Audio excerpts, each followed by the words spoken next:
Morning. How are you? It's been great, hasn't it? I've been blown away by the whole thing. In fact, I'm leaving.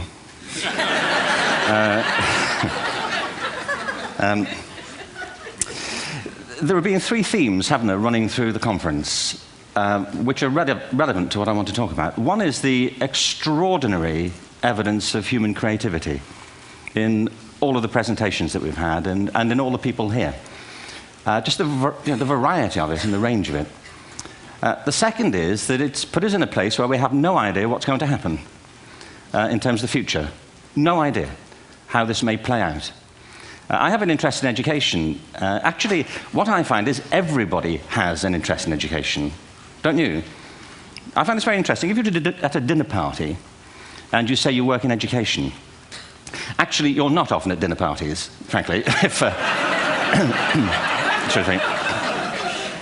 if you work in education. You're not asked, and you're never asked back, curiously. That's I think it strikes me. But if you are, and you say to somebody, they say, what do you do? And you say, you work in education, you can see the blood run from their face. They think, oh my God, why me? It's my one night out all week. But if you ask people about their education, they pin you to the wall. Because it's one of those things that goes deep with people. Am I right? Like religion and money and other things.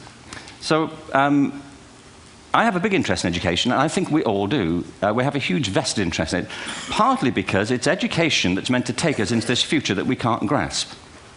If you think of it, children starting school this year will be retiring in 2065. Nobody has a clue, despite all the expertise that's been on parade for the past 4 days, what the world will look like in 5 years' time. And yet we're meant to be educating them for it. So the unpredictability, I think, is extraordinary. And the third part of this is that we've all agreed, nonetheless, on the really extraordinary capacities that children have, their capacities for innovation. I mean, Serena last night was a marvel, wasn't she? Just seeing what she could do. And she's exceptional, but I think she's not, so to speak, exceptional in the whole of childhood. What you have there is a person of extraordinary dedication who found a talent. And my contention is all kids have tremendous talents, and we squander them pretty ruthlessly. So I want to talk about education, and I want to talk about creativity. My contention is that creativity now is as important in education as literacy, and we should treat it with the same status. Thank you.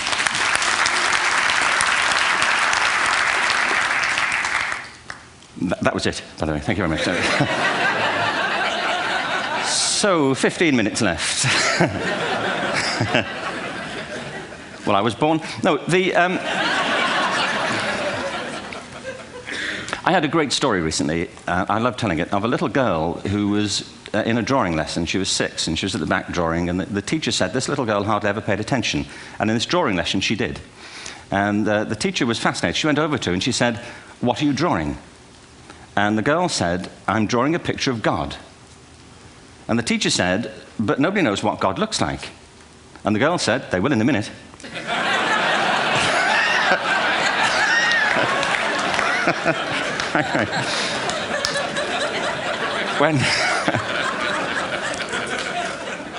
When my son was 4 in England, actually he was 4 everywhere, to be honest. I mean,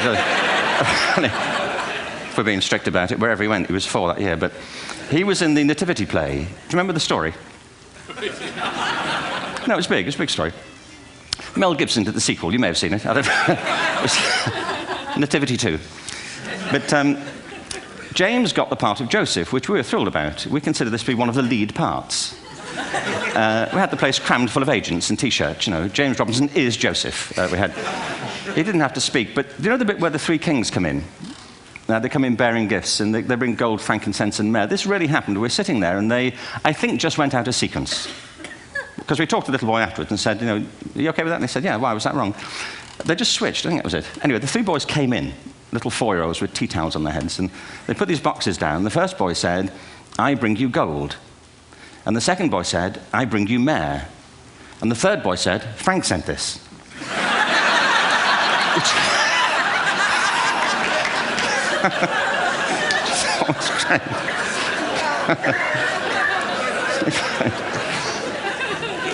What these things have in common, you see, is that kids will take a chance. If they don't know, they'll have a go. Am I right? They're not frightened of being wrong. Now, I don't mean to say that being wrong is the same thing as being creative. What we do know is, if you're not prepared to be wrong, you'll never come up with anything original. If you're not prepared to be wrong. And by the time they get to be adults, most kids have lost that capacity. They have become frightened of being wrong. And we run our companies this, by the way. We stigmatize mistakes. And we're now running national education systems where mistakes are the worst thing you can make. And the result is that we are educating people out of their creative capacities.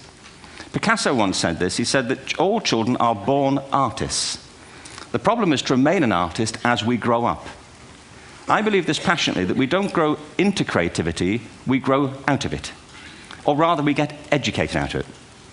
So why is this? I lived in Stratford-on-Avon until about 5 years ago. In fact, we moved from Stratford to Los Angeles. So you can imagine what a seamless transition this was from LA. Actually, we lived in a place called Snitterfield, just outside Stratford, which is where Shakespeare's father was born. Are you struck by a new thought? I was. You don't think of Shakespeare having a father, do you? Do you? Because you don't think of Shakespeare being a child, do you? Shakespeare being 7. I never thought of it. I mean, he was 7 at some point. He was in somebody's English class, wasn't he? Do you understand? Really? How annoying would that be?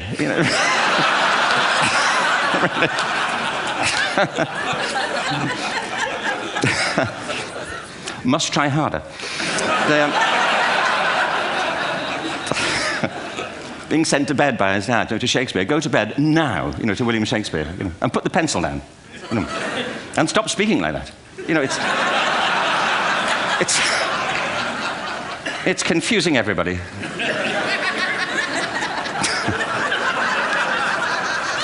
Anyway, we moved from Stratford to Los Angeles, and I just want to say a word about the transition. Actually, my son didn't want to come. I've got 2 kids. He's 21 now, and my daughter's 16. He didn't want to come to Los Angeles. He loved it, but he had a girlfriend in England. This was the love of his life, Sarah. He'd known her for a month. Mind you, they'd had their 4th anniversary by then, because it's a long time when you're 16. Anyway, he was really upset on the plane. He said, "I'll never find another girl like Sarah." And we were rather pleased about that, frankly, because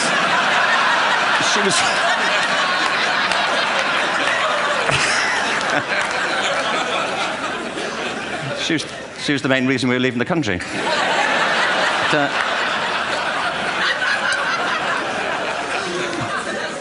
But something strikes you when you move to America and when you travel around the world. Every education system on Earth has the same hierarchy of subjects. Everyone, doesn't matter where you go. You think it would be otherwise, but it isn't. At the top are mathematics and languages, then the humanities, and the bottom are the arts, everywhere on Earth. And in pretty much every system, too, there's a hierarchy within the arts. Art and music are normally given a higher status in schools than drama and dance. There isn't an education system on the planet that teaches dance every day to children the way we teach them mathematics. Why? Why not? I think this is rather important. I think maths is very important, but so is dance. Children dance all the time if they're allowed to. We all do. We all have bodies, don't we? Did I miss a meeting? I think... Truthfully, what happens is, as children grow up, we start to educate them progressively from the waist up. And then we focus on their heads, and slightly to one side. If you were to visit education as an alien and say, what's it for, public education, I think you'd have to conclude, if you look at the output, who really succeeds by this, who does everything they should, who gets all the brownie points, who are the winners, I think you'd have to conclude the whole purpose of public education throughout the world is to produce university professors, isn't it? They're the people who come out the top, and I used to be one, so there, And I like university professors, but, we shouldn't hold them up as the high watermark of all human achievement. They're just a form of life. Another form of life. But they're rather curious, and I say this out of affection for them. There's something curious about professors. In my experience, not all of them, but typically, they live in their heads. They live up there, and slightly to one side. They're disembodied, in a kind of literal way. They look upon their body as a form of transport for their heads. It's... Don't they?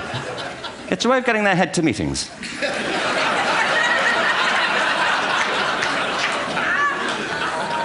If you want real evidence of out-of-body experiences, by the way, get yourself along to a residential conference for senior academics and pop into the discotheque on the final night. And there you will see it, grown men and women writhing uncontrollably off the beat, waiting to end so they can go home and write a paper about it. Now, our education system is predicated on the idea of academic ability. And there's a reason. The whole system was invented around the world. There were no public systems of education really before the 19th century. They all came into being to meet the needs of industrialism. So the hierarchy is rooted on two ideas. Number one, that the most useful subjects for work are at the top. So you were probably steered benignly away from things at school when you were a kid, things you liked, on the grounds you would never get a job doing that. Is that right? Don't do music, you're not going to be a musician. Don't do art, you won't be an artist. Benign advice, now profoundly mistaken. The whole world is engulfed in a revolution. And the second is academic ability, which has really come to dominate our view of intelligence because the universities designed the system in their image. If you think of it, the whole system of public education around the world is a protracted process of university entrance. And the consequence is that many highly talented, brilliant, creative people think they're not, because the thing they were good at school wasn't valued or was actually stigmatized. And I think we can't afford to go on that way. In the next 30 years, according to UNESCO, more people worldwide will be graduating through education than since the beginning of history. More people.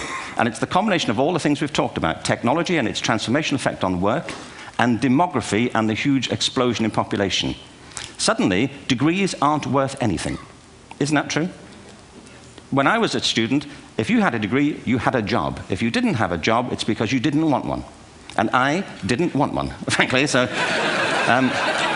but now, kids with degrees are often heading home to carry on playing video games because you need an MA, where the previous job required a BA, and now you need a PhD for the other. It's a process of academic inflation, and it indicates the whole structure of education is shifting beneath our feet.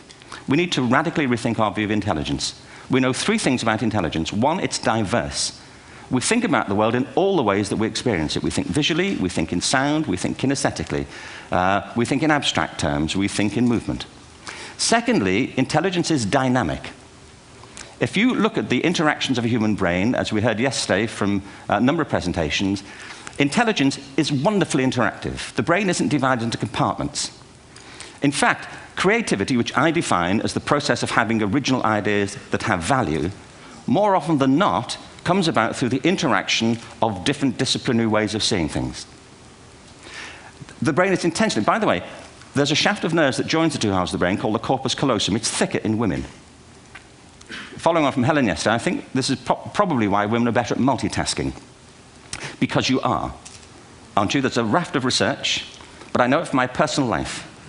If my wife is cooking a meal at home, which is not often, thankfully, but if she's doing... No, she's good at some things. But if she's cooking, she's dealing with people on the phone, she's talking to the kids, she's painting the ceiling, she's doing open heart surgery over here. If I'm cooking, the door is shut, the kids are out, the phone's on the hook. If she comes in, I get annoyed. I say, Terry, please, I'm trying to fry an egg in here.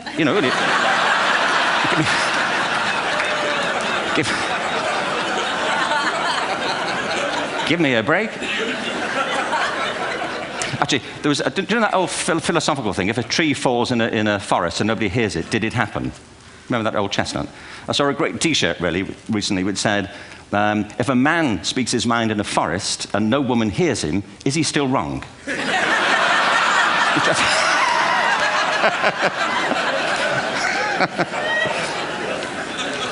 And the third thing about intelligence is it's distinct. I'm doing a new book at the moment called Epiphany, which is based on a series of interviews with people about how they discovered their talent. I'm fascinated by how people got to be there. It's really prompted by a conversation I had with a wonderful woman who most people have never heard of. She's called Gillian Lynn. Have you heard of her? Some have. She's a choreographer, and everybody knows her work. She did Cats. and Phantom of the Opera. She's wonderful. I used to be on the board of the Royal Ballet in England, as you can see. And anyway, Jill and I had lunch one day. I said, how'd you get to be a dancer? And she said it was interesting. When she was at school, she was really hopeless. And the school in the 30s wrote to her parents and said, we think Gillian has a learning disorder. She couldn't concentrate, she was fidgeting. I think now they'd say she had ADHD. Wouldn't you? But this was the 1930s, and ADHD hadn't been invented, at this point, so it wasn't an available condition. People weren't aware they could have that. Anyway, she went to see this specialist. So this oak-panelled room, and she was there with her mother, and she was led and sat on this chair at the end, and she sat on her hands for 20 minutes while this man talked to her mother about all the problems Gillian was having at school. And at the end of it, because she was disturbing people, her homework was always late and so on, little kid of 8, in the end, the doctor went and sat next to Gillian and said, Gillian, I've listened to all these things that your mother's told me. I need to speak to her privately. So he said, wait here, we'll be back. We won't be very long. And they went and left her. But as they went out the room, he turned on the radio that was sitting on his desk. And when they got out the room, he said to her mother, just stand and watch her. And the minute they left the room, she said she was on her feet, moving to the music. And they watched for a few minutes, and he turned to her mother, and he said, Mrs. Lynn, Gillian isn't sick. She's a dancer. Take her to a dance school. I said, what happened? He said, she did. I can't tell you how wonderful it was. We walked in this room, and it was full of people like me. People who couldn't sit still. People who had to move to think. Who had to move to think. They did ballet, they did tap, they did jazz, they did modern, they did contemporary. She was eventually auditioned for the Royal Ballet School. She became a soloist. She had a wonderful career at the Royal Ballet. She eventually graduated from the Royal Ballet School, found her own company, the Gillian Dance Company, met Andrew Lloyd Webber. She's been responsible for some of the most successful musical theatre productions in history. She's given pleasure to millions, and she's a multi-millionaire. Somebody else might have put her on medication and told her to calm down. Now, I think...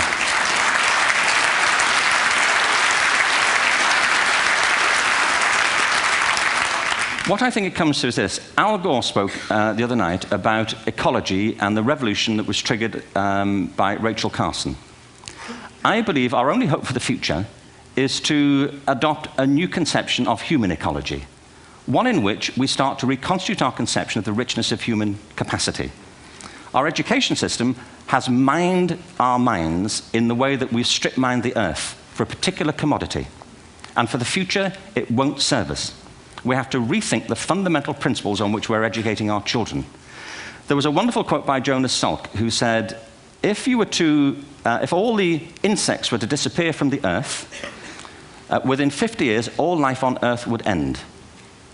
If all human beings disappeared from the earth, within 50 years, all forms of life would flourish. And he's right. What TED celebrates is the gift of the human imagination. We have to be careful now that we use this gift wisely and that we avert some of the scenarios that we've talked about. And the only way we'll do it is by seeing our creative capacities for the richness they are and seeing our children for the hope that they are. And our task is to educate their whole being so they can face this future. By the way, we may not see this future, but they will. And our job is to help them make something of it. Thank you very much. Bravo. Sehr